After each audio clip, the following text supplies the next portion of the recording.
Good evening. If we could stand for the Pledge of Allegiance in a moment of silence. I pledge allegiance to the flag of the United States of America, and to the republic for which it stands, one nation, under God, indivisible, with liberty and justice for all.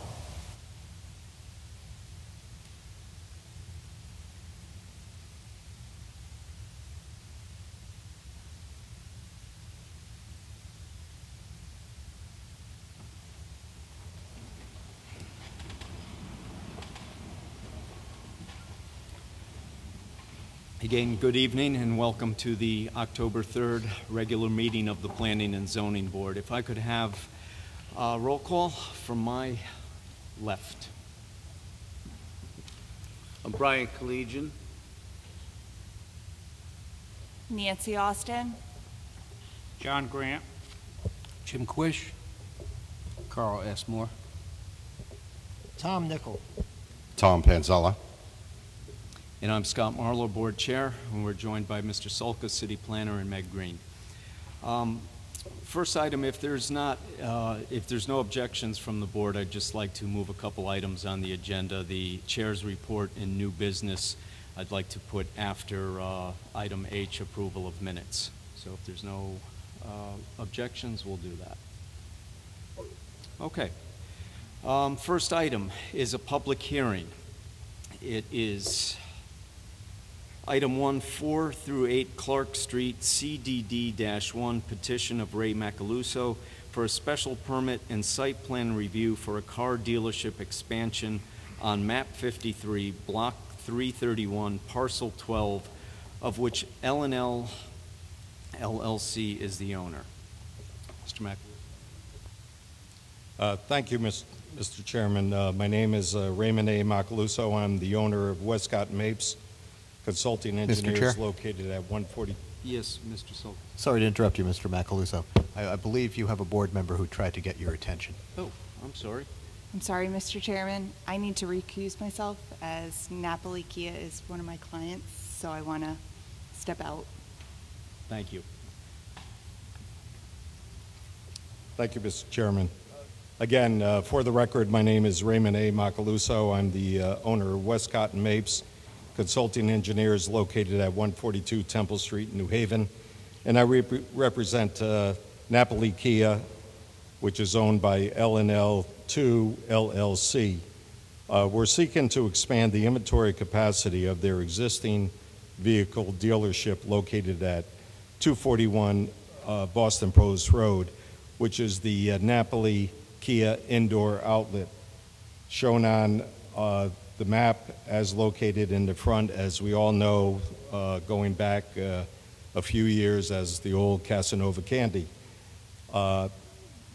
The property that we're looking at is to purchase the property, has been purchased in the back, which is also in the CDD1, and this is located, it's about 0.8 acres adjacent to the Napoli Kia indoor outlet along West Clark Street at 4 and 8 West Clark.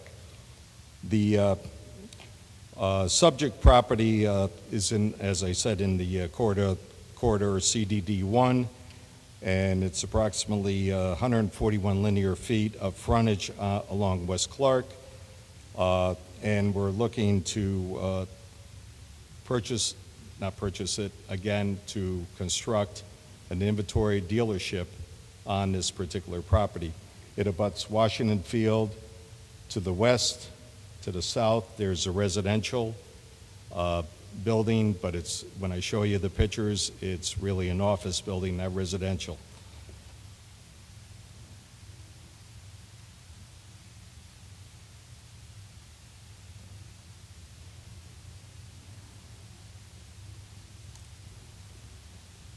The 0.806 acres of the property we're talking about is right now in the back, as I said, and we're looking to store vehicle inventory. No buildings, it's all going to be vehicle inventory. We're looking at this particular property along West Clark, which the applicant has received a permit to demolish the building, which was a office building, a white office building, and that has come down. And we're looking at proposing 83 parking spaces for inventory storage only. The two curb cuts that exist, one is on West Clark and one is adjacent to their property over in this area. So we're maintaining the curb cut along West Clark Street. We're not changing it, we're keeping it. We're also increasing the drainage capacity as required by the city engineer and the city standards. We're also putting in, as requested by the city engineer, a berm along Washington Field. We're going to be putting in a buffer along the residential piece in the back. And if you look over here, this is the residential piece, which is a doctor's office. So it's really not residential, but it's doctors. But we will have the 15-foot buffer here, 10-foot buffer here. Also with arborvitaes, we'll have the 6-foot-high vinyl fence along the whole perimeter of the property. And the property will be completely paved along with the proper drainage calculations and everything that was approved by the city engineer. We will have an access between the two properties, which will, again, the city engineer requested a paved area. This will be completely self-contained for the drainage, so no additional water will run off and go into the existing property that's below. There will be improvements on West Clark Street, both sidewalk, curbs, and we're also looking for lighting, which will be wall packs on the existing building, which then in your plans will show that the spillage does not go over in the residential area. The applicant, again, is looking to only use this for vehicle storage, not an inventory, not for display, not for people to go up there and look at it for vehicles, but more of vehicle storage. The, again, fire department, inland wetlands, police department, all the departments had approved it, and I respectfully request your approval tonight. It's pretty self-explanatory and it's pretty straightforward. Any questions, I'll be happy to answer. Thank you, Mr. Macaluso. You're welcome. Mr. Sulkus, comments? You should have in your packet my report. The existing car dealership proposes to expand its car inventory lot onto property recently acquired immediately adjacent to the existing dealership. There's no new building expansion or construction. The plans are substantially zoning compliant, and if approved by the board, the city engineer recommends approval with conditions as spelled out in his letter to me dated 9/26/17. Thank you. Are there any questions from the board? Mr. Nickel. The hours of operation, when will they have access to this parking lot? The hours of operation will be under their normal operations during the course of the business. Mr. Napoli is here, and I believe it's 9 to 8, 9 to 9, Monday through Thursday,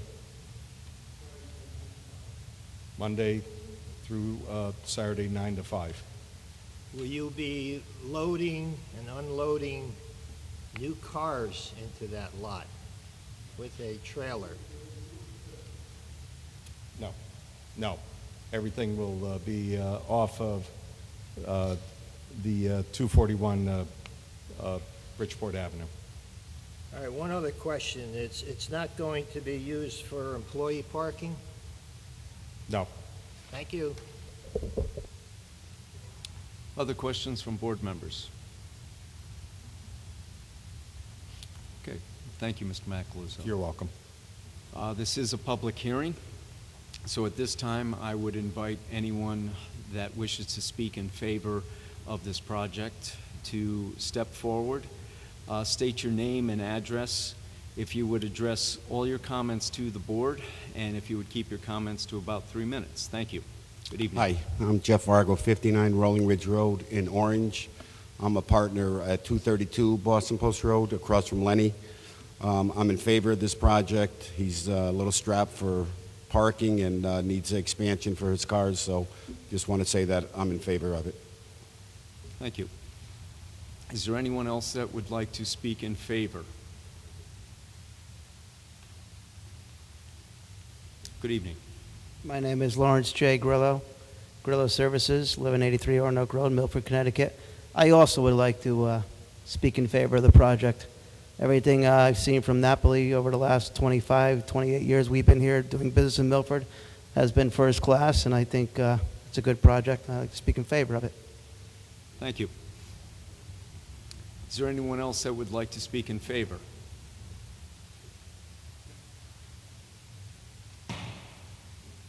All right, seeing none, is there anyone that is opposed to this project? Again, if you would step forward, state your name and address, address your comments to the board, and keep comments to about 3 minutes. Anyone opposed?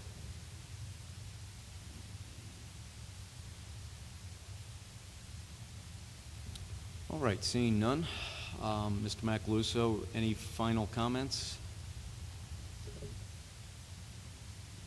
No, Mr. Chairman. Again, I respectfully request approval for tonight's meeting. Thank you. Thank you. At this point, we'll close the public hearing, and I would entertain a motion from the board. Yes, Mr. Panzello. I'll make a motion to approve the expansion of, I'm sorry, the expansion of 4-8 Clark Street as submitted with the recommendations from the city engineer to be included. I'll second that. Are there questions or comments on the motion? All right, seeing none, I would ask all those in favor. Any opposed? Okay, motion carries. Thank you.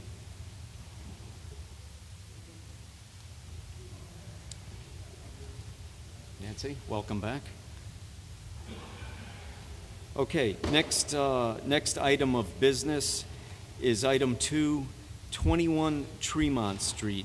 It's an R5 district petition of Eric Zatwatsky for a special permit, site plan review, and CAM for a single-family home on map 27, block 451, parcel 10, of which Beth Vogler is the owner.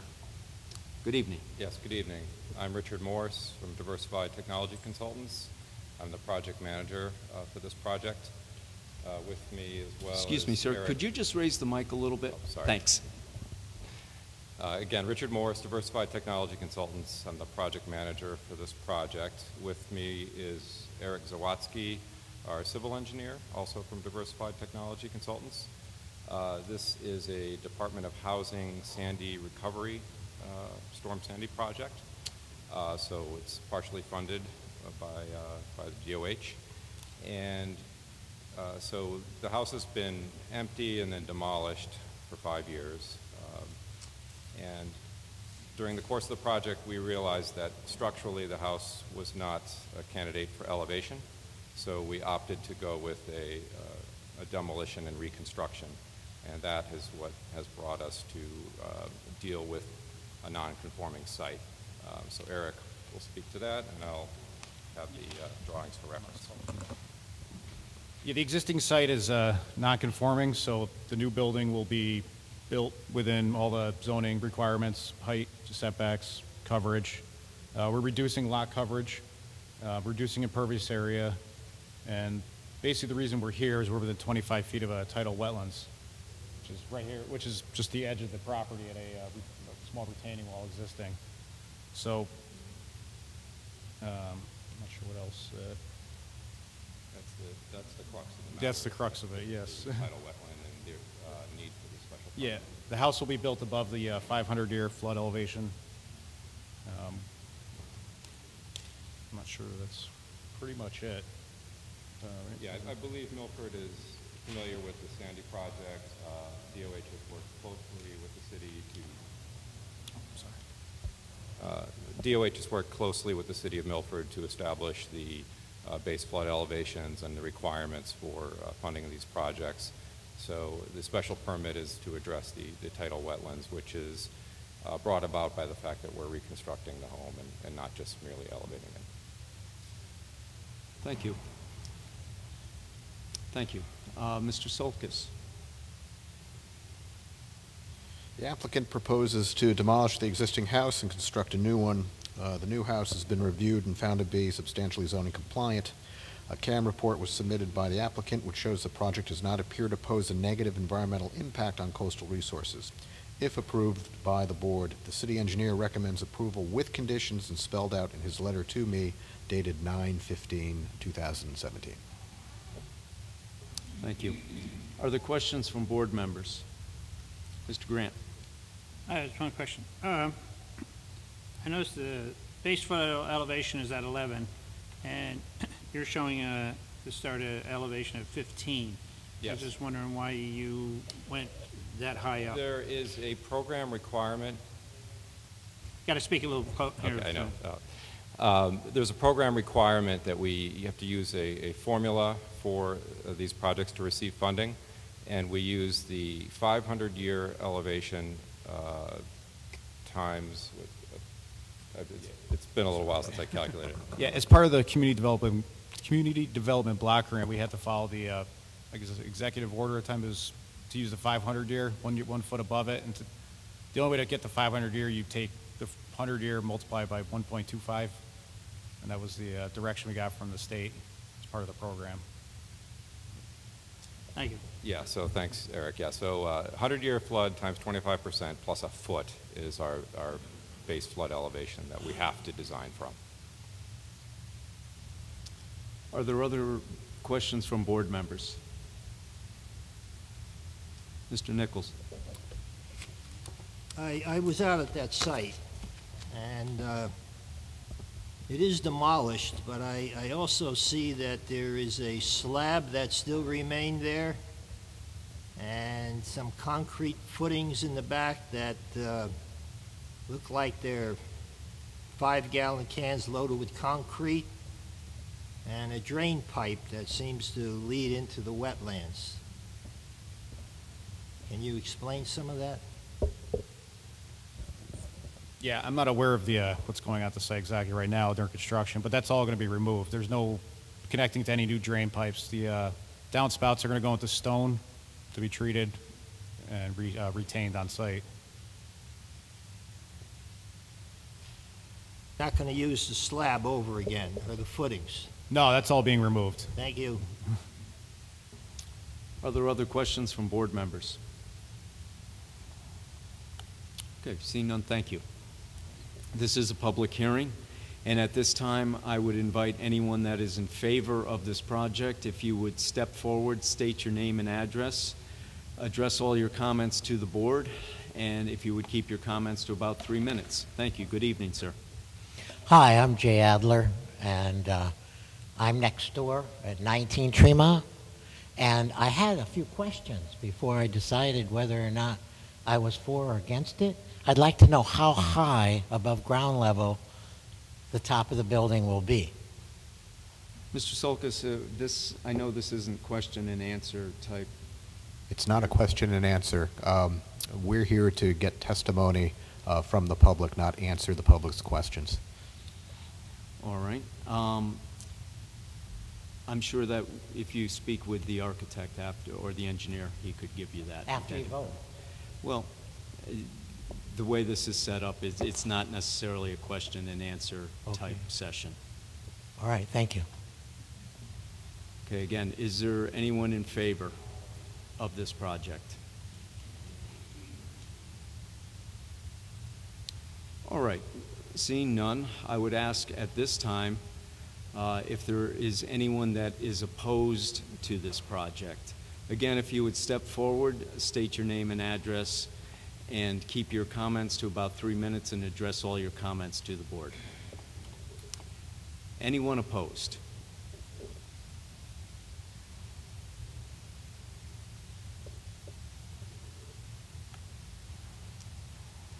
All right, seeing none. At this time, if there's no other comments. Mr. Chair? Yes. Why don't you have the applicant come up for his final word and answer Mr. Adler's question? Yes. Excuse me. If we could approach the podium and maybe we could answer the question that was brought up, if you want to answer the question of the elevation.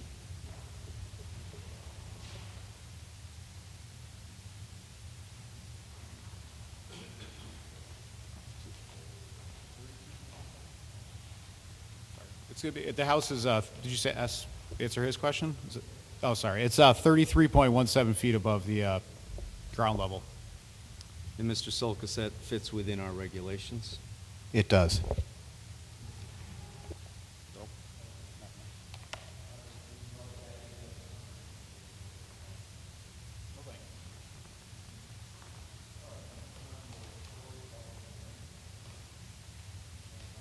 I would entertain a motion from the board.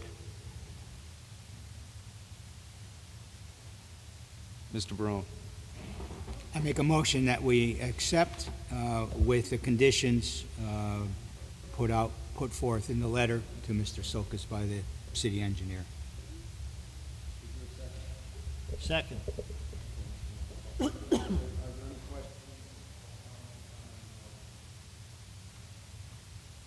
Yes. Prior to closing the public hearing, I didn't know if one of the residents had something to state in regards to the elevation of his concerns. I didn't know if he had a chance to reply to that. I'm not sure that he replied to it, but it does fit within the regulations. His question was answered, and it does fit within the regulations. Yeah, but I thought maybe he perhaps had some additional questions based off the elevations, based off of the answers, so. Mr. Sulcus, any thoughts? Did you close the public hearing? Then you close the public hearing. Questions, comments on the motion? All right, seeing none, we have a motion on the table. All in favor? Opposed? Okay, motion carries. Thank you. Next item is item 3, 553 West Avenue, petition of Grillo Services LLC for a special permit and site plan review for residential development per CGS section 8-30G on map 42, block 335, parcel 1, of which Kingdom Life Church LLC is the owner. I will be turning this over to Mr. Quish. I'm recusing myself because of my affiliation with the church.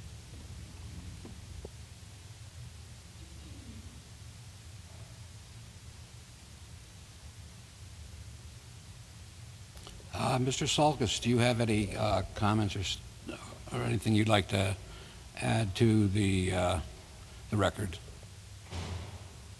Not at this time, unless the board has some questions. So I would open up any questions to the board. Go ahead, Tom. This is from Mr. Sulcus, and it's a question that I know everybody out in the audience wants an answer to. And it has to do with residential dwellings in DO25 zone. And the fact that this project is in DO25, yet it's carried by an 830G, which to me supersedes every regulation that we have put forth in our book. And I would like you to tell us and the audience what that really means. Well, the DO25 doesn't allow housing. So is your question, does a DO25 zone allow housing? The answer is no, it does not allow housing.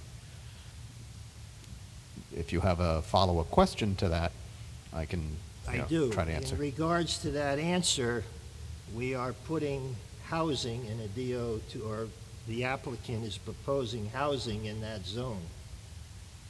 Does 830G supersede any regulation that we have on DO25? You can put affordable housing in any zone as long as it's not an industrial zone that prohibits housing.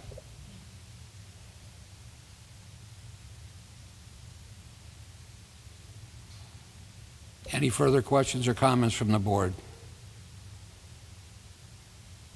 Seeing none, I would entertain a motion.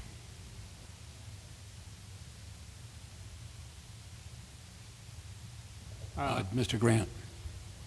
Seeing that all city departments have approved this project and that the 830G state statute overrides our zoning regulations, I'd like to make the following motion to approve the project with the following conditions. That instead of 30% of affordable units, it'd be 40% affordable units. Traffic lights, as per the DOT and the City Traffic Commission, and any other city requirements by the engineering or any other department, and sidewalks along West Avenue. We have a motion. Do we have a second? I'll second that. We have a motion and a second. Is there any discussion? Seeing none, we'll take a vote. All those in favor of the motion? Excuse me, I'm sorry. We've listened to this. I just have a comment to make. We have listened to the public several times. We have asked several questions we have of concern. We have listened to reports. I think that this project is the wrong project for Milford. I think it's the wrong project for the area. The zoning does not accommodate it.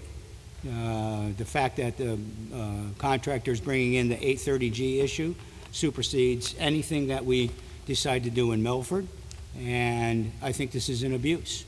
So I am not in favor of this for all of those reasons.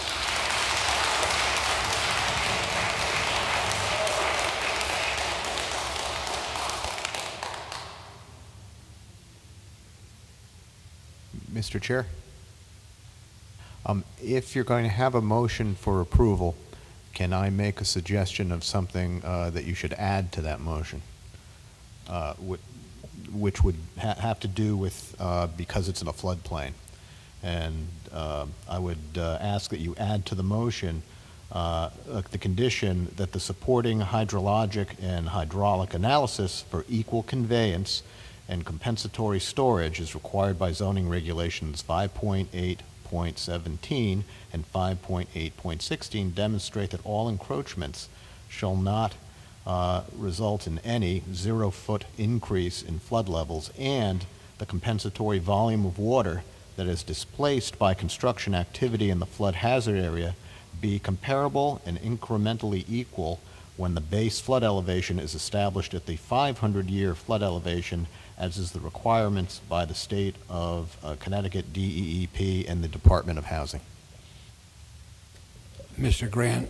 I shall amend my proposal with the addition of, I'm not going to repeat at all, as per Mr. Zolkis.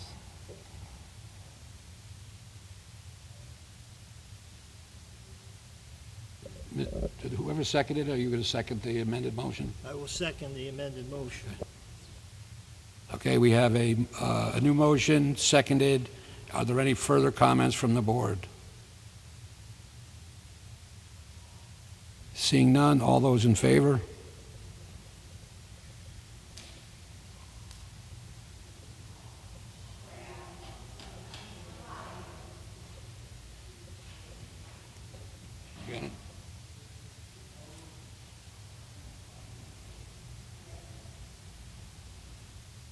Motion carries.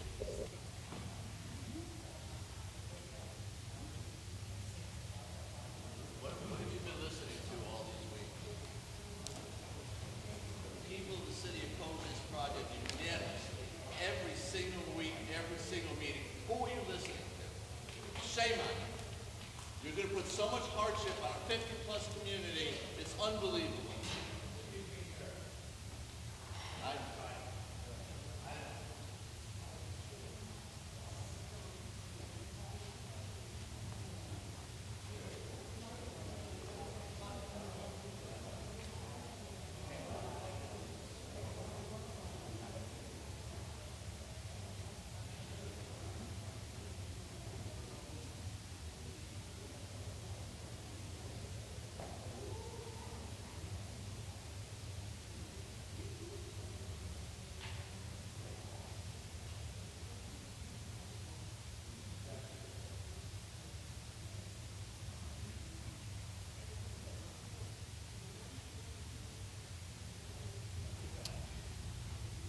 All right, we have a few more items to go through. Item F, liaison reports. Are there any liaison reports tonight? Regulation Subcommittee, Mr. Grant? Nothing. Actually, I have a question for Meg. Did we get an answer back from the two that we sent out? The two that we sent out to different states. Did we get an answer back from anybody? We sent 2 proposals out to the cities and local areas, and we're just waiting for a report, for them to respond back. We've gotten several responses. I don't have the file with me, so I can't tell you off the top of my head, but the regional, a couple of regional responses, and they were all favorable or saw no harm in it. All right, item H is approval of minutes of the September 19th meeting. Entertain a motion. Motion to approve the minutes with a small correction as to last meeting. I made a motion for approval on the project. It wasn't included in the minutes. I'd just like to have it included. All right, is there a second? Mr. Moore. Any comments, questions on the motion? Seeing none, all in favor? Opposed? Okay, motion carries. Chair's report, I have no chair's report tonight. Staff report, Mr. Solkis? None this evening. Oh, wait, no, I take that back. I think we sent an email out. There's an upcoming workshop for, they call it the Advanced Workshop for Planning and Zoning members that is put on by the Yukon Extension Service. I believe it's located this year in Haddam. So if you're interested in going, if you didn't get the information, let us know. We'll send it to you again. And if you go, we ask that you pay for it out of your pocket, and then we will reimburse you after you go. Just bring us the receipt that they'll give you when you're there. Thanks. Pardon me? Does that come from the governor? I'd just like to add, I have gone through those particular seminars actually twice. And I would recommend anybody that wants to stay on the board go to the seminars. They are very informative. And if I could just add, the cost is not prohibitive. It's approximately $40, I believe, to attend. All right, thank you. Any new business to discuss? Seeing none, entertain a motion for adjournment. Make a motion. Okay. Second? Second. All right, all in favor? Opposed? Okay.